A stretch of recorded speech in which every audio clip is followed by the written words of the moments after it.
ಭಾರತೀಯ ಸಂಸ್ಕೃತಿಯಲ್ಲಿ ನಾವು ಆಚರಿಸುವ ಹಬ್ಬಗಳಿಗೆ ಒಂದು ಧಾರ್ಮಿಕ ಇತಿಹಾಸ ಇದೆ ಮತ್ತು ಸಾಂಸ್ಕೃತಿಕ ಇತಿಹಾಸ ಮತ್ತು ಸಾಮಾಜಿಕ ಇತಿಹಾಸ ಇರುತ್ತೆ.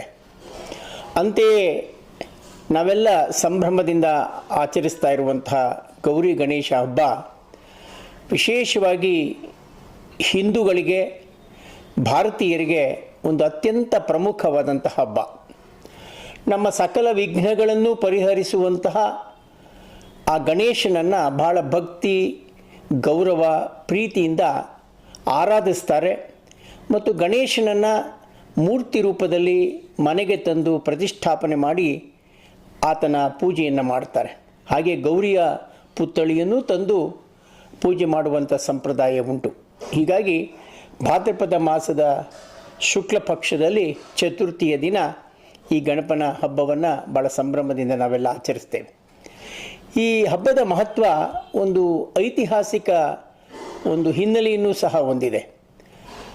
ಬಾಲಗಂಗಾಧರ ತಿಲಕರು ಈ ಗಣೇಶ ಹಬ್ಬವನ್ನು ಒಂದು ಸ್ವಾತಂತ್ರ್ಯ ಸಂಗ್ರಾಮದ ಚಳುವಳಿಯ ಒಂದು ಭಾಗವನ್ನಾಗಿ ಅವರು ರೂಪಿಸಿದ್ದು ಒಂದು ಐತಿಹಾಸಿಕ ಘಟನೆ. ಅಂದು ಅನಕ್ಷರಸ್ಥರಾಗಿದ್ದ ಮತ್ತು ಅನೈಕ್ಯತೆಯಿಂದ ಕೂಡಿದ್ದಂತಹ ಭಾರತೀಯ ಸಮಾಜವನ್ನು ಗಣೇಶ ಹಬ್ಬದ ಆ ನೆಪದಲ್ಲಿ ಒಂದೆಡೆ ಕೂಡಿಸಿ ಸ್ವಾತಂತ್ರ್ಯದ ಆ ಸಂಗ್ರಾಮದ ಕೆಚ್ಚನ್ನು, ಆ ಕಹಳೆಯನ್ನು ಊದಿದಂತಹ ಹಿರಿಮೆ ನಮ್ಮ ಬಾಲಗಂಗಾಧರ ತಿಲಕರಿಗೆ ಸಲ್ಲುತ್ತೆ. ಹೀಗೆ ಗೌರಿ ಗಣೇಶ ಹಬ್ಬ ನಮ್ಮೆಲ್ಲರಿಗೆ ಸಂತಸವನ್ನು, ಸಂತೃಪ್ತಿಯನ್ನು ತರುವಂತಹ ಹಬ್ಬ.